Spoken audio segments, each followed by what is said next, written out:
सोचिए, साल 2023, मध्य प्रदेश का एक छोटा सा गांव। एक दलित लड़का सरकारी मदरसा में पढ़ता है, मेहनत से, ईमानदारी से, अपने सपनों के लिए।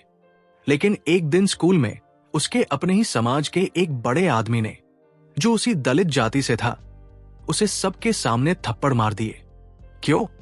क्योंकि वो लड़का उनकी उपजाति से ऊपर वाली जाति का नाम अपनी कॉपी पर लिख रहा था। हाँ, ऊंची जाति बनाम नीची जाति वाली कहानी सिर्फ ब्राह्मण और दलित तक नहीं है। दलित समाज के अंदर ही दर्जनों उपजातियां, और उनके अंदर भी ऊंच नीच, यानी शोषण ऊपर से नीचे नहीं, नीचे से और नीचे भी होता है। और यही वो सच्चाई है जिसे हम देखने से डरते हैं। हम मानते हैं कि जाति का दर्द सिर्फ एक दिशा में जाता है, लेकिन भारत की गलियों, गांवों, शहरों और इतिहास की फाइलों में लिखी सच्चाई इससे कहीं गहरी है। एक ही जाति को कई जातियों में बांटा गया, फिर उन जातियों को एक दूसरे से लड़ाया गया, और आज तक ये सिलसिला जारी है। अब सोचिए दूसरा दृश्य। साल 2016, गुजरात, ऊना। कुछ दलित युवक मृत जानवर उठा रहे थे। ऐसा काम जो सदियों से उन्हें कर्म बनाकर दे दिया गया था। भीड़ आई, पीटा गया, नंगा कर घुमाया गया, क्योंकि तुम जगह भूल गए हो। यह घटना सिर्फ एक जगह की नहीं, बल्कि भारत की कई पीढ़ियों की कहानी है, जहां इंसान की पहचान उसकी मेहनत, उसके खून, उसके सपनों से नहीं, बल्कि उसके जन्म से तय कर दी जाती है। लेकिन रुकिए, कहानी सिर्फ इसी तरफ की नहीं है। बहुतों ने कहा कि बदलाव आएगा, जब कानून बनेंगे, जब अधिकार मिलेंगे, जब संसद बोलेगी। डॉक्टर भीमराव आंबेडकर ने SC सेंट एक्ट बनाया ताकि कमजोरों के हाथ में ताकत आए, ताकि जो सदियों से दबे थे वे इंसाफ पा सकें। लेकिन आज देश में बहस ये भी चल रही है कि कहीं वही कानून कुछ जगहों पर हथियार बनकर उल्टा इस्तेमाल तो नहीं हो रहा। कुछ केसों में पुलिस अफसरों, अध्यापकों, दुकानदारों या बिल्कुल गरीब लोगों पर भी झूठे मुकदमे दर्ज हुए। मतलब शोषण की दिशा बदल गई। दर्द खत्म नहीं हुआ, बस चेहरा बदल गया। आंबेडकर चाहते थे जाति खत्म हो, लेकिन हुआ क्या? कई जगहों पर समाज ने जय भीम को एक नई पहचान बना लिया, एक नया धड़ा, एक नई राजनीति। जिस अंबेडकर ने लोगों को मुख्य धारा में जोड़ना चाहा, उनके नाम से ही कुछ लोग मुख्य धारा से अलग हो गए। उन्हें समाज जोड़ना था, और समाज फिर से कई टुकड़ों में बंट गया। सबसे बड़ा दर्द यहां है, अंबेडकर ने कहा था, जाति सिर्फ हिंदू धर्म की समस्या नहीं, बल्कि सभी धर्मों में ऊंच नीच मौजूद है। और सच देखिए, धर्म बदलते गए, भगवान बदलते गए, मंदिर मस्जिद गिरजाघर बदलते गए, लेकिन मानसिकता नहीं बदली। किसी ने कहा दलित बनाम सवर्ण, तो किसी ने कहा एक दलित बनाम दूसरे दलित। यानी जख्म उतने ही गहरे, लेकिन घाव देने वाले बदल गए। और अब इसी टूटन, इसी विसंगति, इसी दर्द, इसी सवाल से शुरू होती है अन्नाइलेशन ऑफ कास्ट। एक ऐसी किताब जो सिर्फ जाति पर नहीं है, बल्कि भारत की आत्मा पर सर्जरी है। एक आदमी का नहीं, पूरे समाज का एक्सरे। एक भाषण नहीं, एक क्रांति। आज हम इसी किताब की यात्रा शुरू करते हैं, लेकिन शुरू अंबेडकर से नहीं, बल्कि हमारे अंदर छिपे उस सच से जिसे हम जानकर भी अनदेखा करते रहते हैं। Chapter 1, the problem we pretend not to see. Bharat में हम सब एक आदत से पीड़ित है, दिखती हुई चीज को भी दिखता नहीं कह देने की आदत। और जाति इसकी सबसे बड़ी मिसाल है। बाहर से कह दिया जाता है कि अब तो सब बदल गया, सब बराबर है, अब कौन जाति देखता है। लेकिन जमीनी सच्चाई किसी बंद दरवाजे के पीछे छिपी चीख की तरह हर दिन सुनाई देती है, बस हम कान बंद कर लेते हैं। जैसे 2022 में राजस्थान के एक छोटे कस्बे में सरकारी दफ्तर में बैठा एक कर्मचारी जो खुद पिछड़ी जाति से था, उसी दफ्तर में काम करने वाली सफाई कर्मचारी को अलग कप में चाय लाने को कह देता है। वजह, वो उससे नीचे वाली जाति की थी। ये घटना सिर्फ दो लोगों के बीच नहीं थी, ये उस मानसिकता का एक्सरे था जिसमें जिन पर सदियों से अत्याचार हुआ, वही अपने से नीचे किसी और पर हक दिखाने की कोशिश करने लगते हैं। जैसे किसी ने जंजीर से बंधे हाथ न खोले हो, पर जंजीर को पकड़कर किसी और के हाथ में डाल दिया हो। और सिर्फ इतना ही नहीं, बिहार के एक कॉलेज में एक लड़का टॉपर हुआ, लेकिन वो अपने ही हॉस्टल में खाना मेस में नहीं खा सका, क्योंकि जिस जाति से वो था, वहां छात्र उसका साथ बैठना तो क्या, उसी थाली में भोजन लेते देख भी असहज हो जाते थे। ये 1800 की कहानी नहीं, मोबाइल और 5G के समय की हकीकत है। बाहर हम कहते हैं कि जाति खत्म हो गई, लेकिन अंदर अब भी थालियां, पानी का घड़ा और बैठने की कुर्सी तक जम से तय होती है। दिलचस्प यह है कि समाज में जाति सिर्फ ऊपर से नीचे नहीं चलती। महाराष्ट्र के एक गांव में दलित समाज के ही एक लोकल नेता ने अपनी उपजाति की लड़की को मंच पर सम्मानित होने से रोक दिया, क्योंकि उनकी परंपरा में उस उपजाति को प्रतिष्ठा का अधिकार नहीं माना जाता था। यानी जाति एक लकड़ी नहीं, पूरा जंगल है।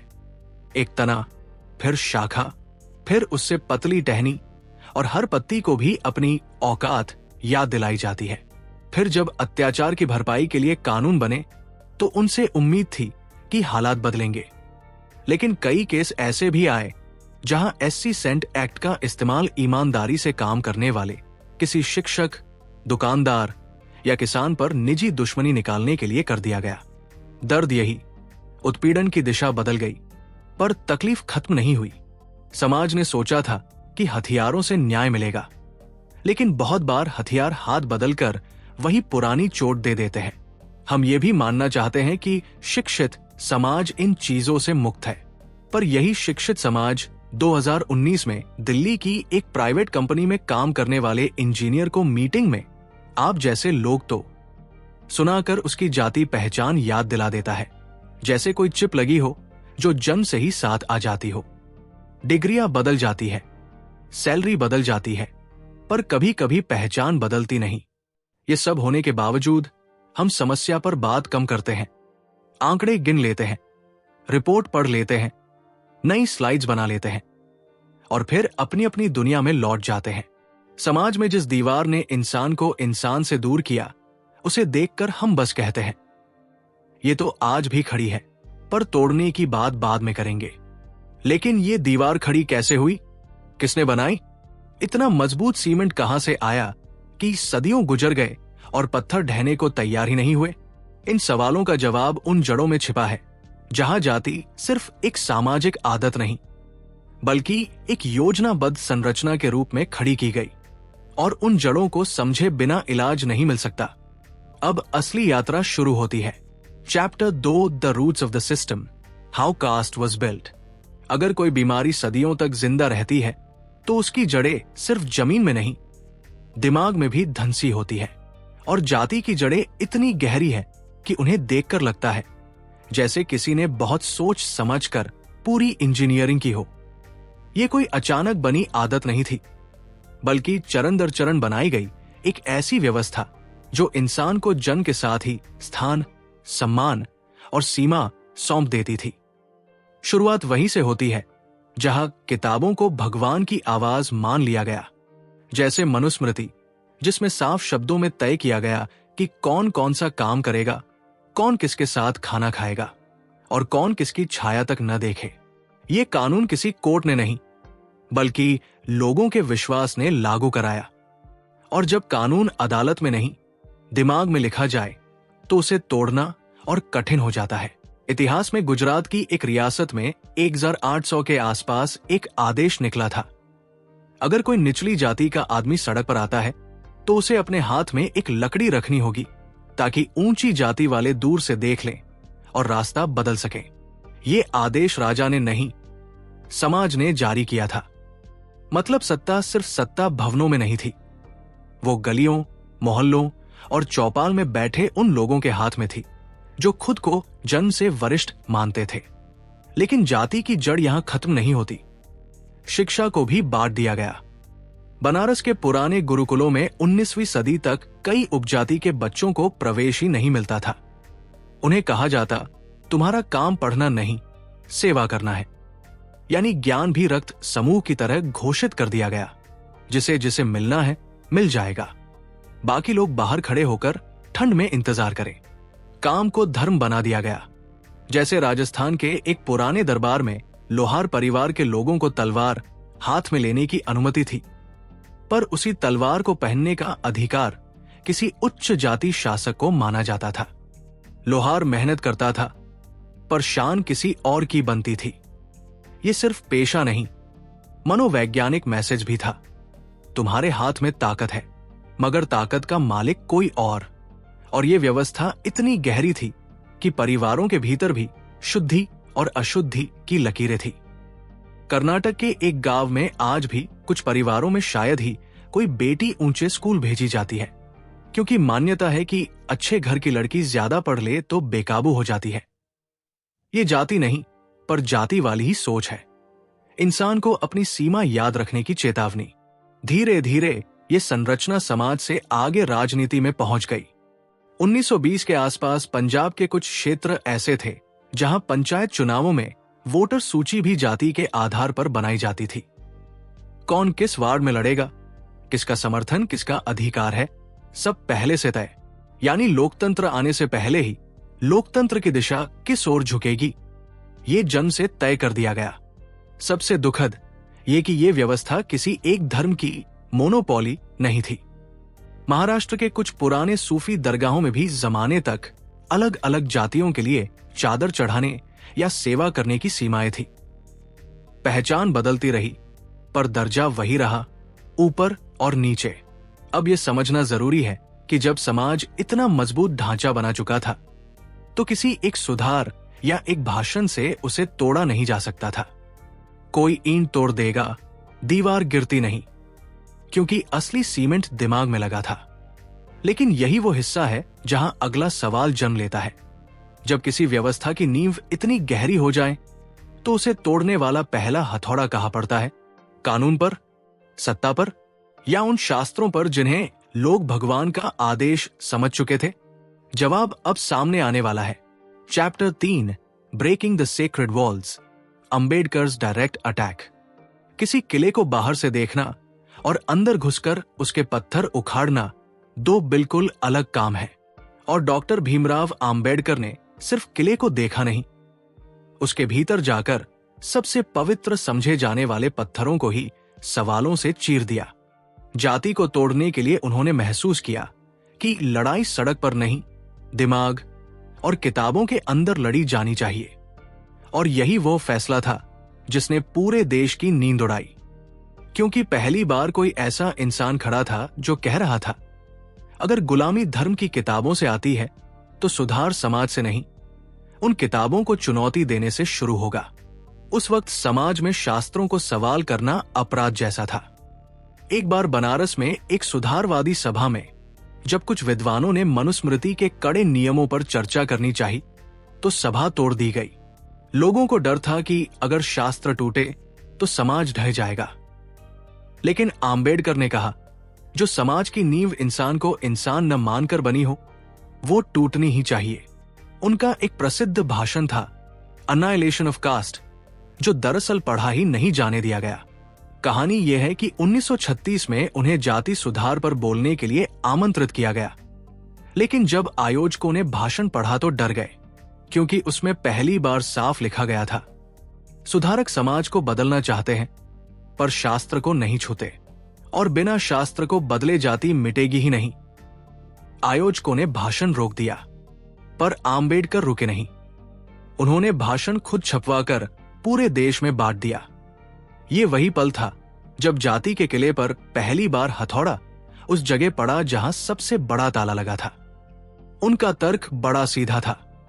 उन्होंने पूछा, अगर खाना छूने से कोई अपवित्र होता है, तो मंदिर में सोना चांदी छूने पर शुद्ध कैसे रह जाता है? यह सवाल किसी भाषण का हिस्सा नहीं, समाज के सीने पर रखा गया कटु आईना था। और उसकी गूंज इतनी तेज थी कि कई जगह विरोध, नारे और यहां तक कि किताबें जलाने की घटनाएं भी हुई। लेकिन अंबेडकर ने सिर्फ सवाल नहीं किए, उदाहरणों से काट-छांट कर दिखाया कि समस्या सिर्फ हिंदू समाज में सीमित नहीं।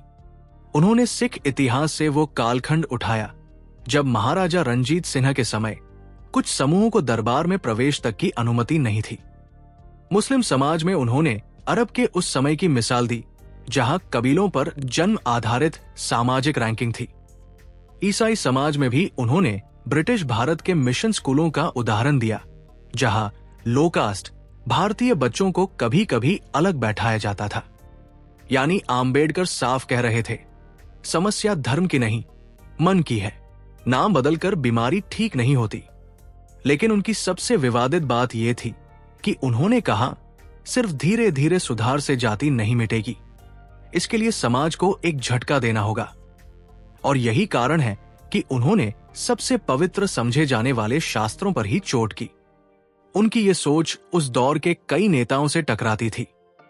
जब वे कह रहे थे कि अगर पालकी टूट चुकी है तो उसे रंगरोगन से नहीं, नया बनाकर बदलो, तो कई अन्य नेता समझ रहे थे कि पुरानी पालकी में पेंट कर दो, चल जाएगी। यही से साफ दो रास्ते बन गए, एक सुधार का, एक विद्रोह का, और आम्बेडकर ने दूसरा रास्ता चुना। लेकिन सवाल यही है, जब आप पत्थर पर चोट करते हो तो उसके टुकड़े उड़ते हैं। अब ये टुकड़े कहाँ गिरने वाले थे? समाज टूटेगा, राजनीति हिलेगी, या खुद आम्बेडकर को ही अपनी जमीन बदलनी पड़ेगी? इसका जवाब अब अगले अध्याय में धीरे धीरे खुलने वाला है। Chapter 4, the earthquake after the hammer, society, politics and the big flip. जब अम्बेडकर ने जाति की दीवारों पर पहला बड़ा हथौड़ा मारा तो सिर्फ ईंटें नहीं टूटी, पूरा माहौल हिल गया। और जैसा अक्सर होता है, झटका सिर्फ वहां नहीं लगता जहां चोट पड़ती है, बल्कि कई जगह दूर दूर तक दरारें दिखाई देती है। समाज ने इस चोट को ऐसे लिया जैसे कोई पवित्र मंदिर की छत पर हथौड़ा चला रहा हो। और इसी झटके के बाद जो घटनाएं हुई वे आज तक समझ में आती है। पर उस समय किसी ने सोचा भी नहीं था कि चीजें इस दिशा में जाएंगी। सबसे पहले समाज में एक बड़ा उलटफेर हुआ। अंबेडकर चाहते थे कि निचली जातियों को बराबरी मिले, पर बराबरी का रास्ता एकदम सीधा नहीं निकला। जैसे महाराष्ट्र के नगर जिले में 1940 के दशक में एक घटना सामने आई, जहां गांव के कुछ परिवार जो परंपरागत रूप से दलित माने जाते थे, अचानक शिक्षा और नौकरी पाकर मजबूत हुए। लेकिन जैसे ही वे ऊपर उठे, उन्होंने अपने से नीचे माने जाने वाले एक अन्य समुदाय के लोगों को मंदिर में प्रवेश से रोक दिया। ये वही था जिसे अंबेडकर ने सबसे बड़ा खतरा कहा था। अगर दिमाग में दीवार रहे तो नीचे बैठा आदमी ऊपर आकर नई दीवार खड़ी कर देगा। राजनीति में भी भूकंप आया। पहले जाति समाज चलाती थी, पर अब उसे राजनीतिक नंबर देने लगे। 1950 के बाद कई राज्यों में चुनाव तो नाम लोकतंत्र का था, पर वोटिंग जाति की गिनती से होती थी। यहां तक कि उस दौर के कई राजनीतिक नेता मंच पर बराबरी की बात करते, पर पिछली तरफ जाति के हिसाब से सीट बांटते। अंबेडकर इसे जाति का आधुनिक रूप कहते। पुराना मंदिर ढह गया, लेकिन ऊपर सीमेंट डालकर नया ही मंदिर खड़ा हो गया। और फिर आया सबसे बड़ा मोड़, एससी सेंट एक्ट और आरक्षण जैसी व्यवस्थाएं। इनका मकसद कमजोर को ताकत देना था, दबे को उठाना था। और कई जगह ये सचमुच ढाल बनकर खड़ा भी रहा। लेकिन अंबेडकर के डर भी यही सच हुए। दिल्ली में 1980 के आसपास एक केस हुआ। एक प्राइवेट कंपनी में दो सहकर्मियों का झगड़ा हुआ। असल में झगड़ा काम को लेकर था, लेकिन उनमें से एक ने सीधे एससी सेंट एक्ट लगा दिया। केस महीनों चला, नौकरी गई, परिवार टूटा। अदालत में अंत में पता चला कि झगड़ा जाति का था ही नहीं, लेकिन कानून अब कानून था। और अंबेडकर का सपना था कि ये कानून ढाल बने, पर वो जगह तलवार की तरह इस्तेमाल होता दिखने लगा। ये सिर्फ एक उदाहरण नहीं, देश के अलग अलग हिस्सों में ऐसा हुआ, जहां कानून ने ताकत दी और ताकत ने कभी कभी गलत दिशा पकड़ ली। अंबेडकर कभी ये नहीं चाहते थे कि ऊपर वाला नीचे दबाए की जगह नीचे वाला ऊपर दबाए। उनका सपना था कि कोई किसी को दबाए ही नहीं, पर जमीन पर कहानी अलग चल पड़ी। और सबसे बड़ी विडंबना शायद यही हुई। अंबेडकर जाति तोड़ना चाहते थे, पर जय भीम कहने वाले कई लोग खुद एक नया समूह बना बैठे। चेन्नई, नागपुर, दिल्ली, पंजाब, जगह जगह स्थितियां दिखी कि समाज दो हिस्सों में नहीं बंटा, सो हिस्सों में बंट गया। नाम बदल गए, पर खांचे वही रहे। अंबेडकर कहते थे, मुख्य धारा में वापस आओ। पर कई जगह लोगों ने मुख्य धारा छोड़कर अपनी नई धारा बना ली और राजनीति ने उसे सोने की खान की तरह भुनाया। और सबसे मारक बात, अंबेडकर जिस विष को पूरे धर्मों में देखते थे, कई लोग समझ बैठे कि ये सिर्फ हिंदू समाज की बीमारी है। नतीजा ये हुआ कि इलाज अधूरा रह गया। जैसे दवा सिर्फ बुखार पर लगा दी गई, लेकिन अंदर जो इन्फेक्शन था वो शरीर में फैलता रहा। अब यहां बड़ा सवाल उठता है, जब समाज बदलने की कोशिश इतनी लंबी और उलझी हो जाए तो क्या वो इंसान थकता नहीं? अंबेडकर ने देखा कि दिमाग की दीवारों को जहां हथौड़ा लगता है वहां चोट वापस भी पड़ती है। सवाल ये है, अब वे आगे क्या करने वाले थे? क्या वे लड़ाई सड़क पर ले जाएंगे या खुद अपने रास्ते को ही बदल देंगे? इस मोड़ का जवाब अगले अध्याय में खुलता है। Chapter 5, the final turn, when Ambedkar walked out and history repeated. जब इंसान बहुत देर तक एक बंद दरवाजे पर दस्तक देता है और दरवाजा कोई जवाब नहीं देता, तो एक समय आता है जब वो दरवाजा तोड़ने या फिर उस घर को ही छोड़ने का फैसला करता है। अंबेडकर भी इसी मोड़ पर पहुंच गए थे। उन्होंने समाज, धर्म, परंपरा और राजनीति चारों दीवारों पर हथौड़ा चलाया, लेकिन जब उन्हें लगा कि ईंट टूटती है पर लोग ईंटें जोड़ने में नए रिकॉर्ड बना रहे हैं, तब उन्होंने रास्ता बदल दिया। उन्होंने देखा कि ऊपर बैठे हुए लोग बदलना नहीं चाहते, नीचे वाले बदलना चाहते हैं पर रास्ता पता नहीं, और बीच में खड़ा इंसान डर में जी रहा है कि जो बोलेंगे उसके बाद घरगांव सब खो देंगे। ये वही समय था जब अंबेडकर ने महसूस किया कि अगर जहर फैक्ट्री के अंदर ही बना हो तो धुआं निकालने से कुछ नहीं बदलता, फैक्ट्री को ही बदलना पड़ेगा। इसी सोच से 1956 में वो ऐतिहासिक दिन आया जब नागपुर में लाखों लोगों के सामने अंबेडकर ने धर्म परिवर्तन किया। लेकिन ये धर्म बदलना गुस्से में लिया गया निर्णय नहीं था। ये एक शांत, सोचा समझा और बहुत बड़ी रणनीतिक चाल थी। अंबेडकर चाहते थे कि समाज समझे, जाति अगर जन के साथ जुड़ी हो तो जन की परिभाषा बदले बिना जाति नहीं मिटेगी। लेकिन यहां भी विडंबना वही जो बार बार इतिहास में होती रही है। उन्होंने धर्म बदला ताकि समाज भटकों से निकले, लेकिन कई लोग धर्म बदलकर भी मानसिक मंदिरों से बाहर नहीं निकले। कुछ जगह नए नाम पर नई जातियां बन गई, नए नेता बने और राजनीति ने इसे नया वोट बैंक बना लिया। बाबा साहब चाहते थे कि लोग मेन स्ट्रीम में आए, एक हो जाए, लेकिन कई जगह हुआ ये कि लोग हम बनाम वो की नई लाइन खींच बैठे। यानी जिस जहाज को वे एक बड़ा समंदर बनाना चाहते थे, कई लोगों ने उसी जहाज में नए नए कमरे बनाना शुरू कर दिया। और इतिहास कहता है, कमरा चाहे लकड़ी का हो या सोने का, दीवार तो दीवार ही होती है। अंबेडकर इस खेल को बहुत साफ समझ रहे थे। वे जानते थे कि अधिकार देना आसान है, पर मानसिकता बदलना सबसे कठिन। जैसे 2010 में राजस्थान के एक गांव में दलित दूल्हे की बारात को घोड़ी पर चढ़ने से रोका गया। मामला कोई 100 साल पुराना नहीं, बस कल ही की बात है। और मजेदार बात, गांव में कुछ दलित परिवार ऐसे भी थे जिन्होंने कहा, यही रीति है, मत छेड़ो। यही वो मानसिक जंजीर थी जिसे अंबेडकर तोड़ना चाहते थे। वो जंजीर जो कभी बाहर बांधती नहीं, दिमाग में बांध देती है। और ये सिर्फ गांवों की कहानी नहीं। दिल्ली की सरकारी नौकरियों में आज भी कई लोग मानते हैं कि वो पोस्ट हमें मिलनी चाहिए क्योंकि हमारी जाति का प्रतिनिधि होना चाहिए। अंबेडकर चाहते थे योग्यता जाति से ऊपर हो, पर असल में कई जगह हुआ जाति योग्यता से ऊपर हो गई। लेकिन अंबेडकर यहां रुके नहीं। अपने अंतिम दिनों तक वे एक ही बात दोहराते रहे, अगर समाज को बदलना है तो पहले मन को बदलना होगा। कानून सड़क साफ कर सकता है, पर दिमाग नहीं। और यही वो जगह है जहां अनाइलेशन ऑफ कास्ट सिर्फ एक पुस्तक नहीं, बल्कि आईना बन जाती है। वो पूछती है, छुआछूत खत्म हुई या बस रूप बदलकर कोना बदल लिया? आरक्षण बराबरी लाया या नई दूरी पैदा कर दी? धर्म बदला या नजरिया वही रहा? इन सवालों के उत्तर किसी किताब में नहीं, हर आदमी के भीतर छिपे हैं। अंबेडकर ने जाते जाते ऐसा सवाल छोड़ दिया जो अभी भी देश के सिर पर हवा में लटका हुआ है। जाति खत्म होने का दिन वो नहीं होगा जब कानून बदल जाएगा। जाति खत्म होने का दिन वो होगा जब इंसान किसी दूसरे इंसान को देखकर पहला सवाल ये न पूछे ये कौन है, बल्कि पूछे क्या कर सकता है। और यही वो जगह है जहां कहानी खत्म नहीं होती, बल्कि हर नई पीढ़ी से कहती है अब हथौड़ा किसे उठाना है और दीवार किस तरफ है, ये फैसला तुम्हारा है। अन्नाइलेशन ऑफ कास्ट की इस पूरी कहानी से एक बात बिल्कुल साफ दिखती है। अंबेडकर ने सिर्फ किताब नहीं लिखी, उन्होंने पूरे समाज के सामने आईना खड़ा कर दिया।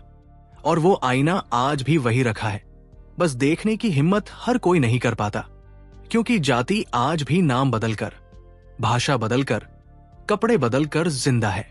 कभी आरक्षण की बहस में, कभी शादी की बातचीत में, कभी नौकरी के इंटरव्यू में, कभी स्कूल की एडमिशन लाइन में। बस हम इसे मानते कम है और जीते ज्यादा है।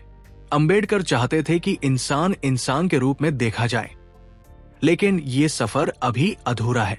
दीवारें टूटी भी है, खड़ी भी है, और उन्हें तोड़ना अब सिर्फ किसी एक नेता या एक किताब का काम नहीं, अब हर पीढ़ी की जिम्मेदारी है। अगर इस वीडियो ने आपको सोचने पर मजबूर किया, अगर आपको लगा कि इस कहानी में आपकी, हमारे समाज की, हमारे आज की सच्चाई चमक रही है, तो अब आपकी बारी है। नीचे कमेंट में बताइए आपकी नजर में जाति आज किस रूप में जिंदा है। अगर ये वीडियो आपको पसंद आया हो तो इसे लाइक जरूर करें, अपने दोस्तों और परिवार के साथ शेयर करें, ताकि ज्यादा लोग इस सच्चाई से जुड़ सकें और ऐसी ही गहरी, समझ आने वाली और दिल दिमाग हिला देने वाली बुक समरीज और ऑडियो बुक सुनने के लिए चैनल को सब्सक्राइब कर लें और बेल आइकन दबा दें, ताकि अगला एपिसोड सबसे पहले आप तक पहुंचे। मिलते हैं अगले वीडियो में एक नई किताब, एक नई सीख और एक नई सोच के साथ।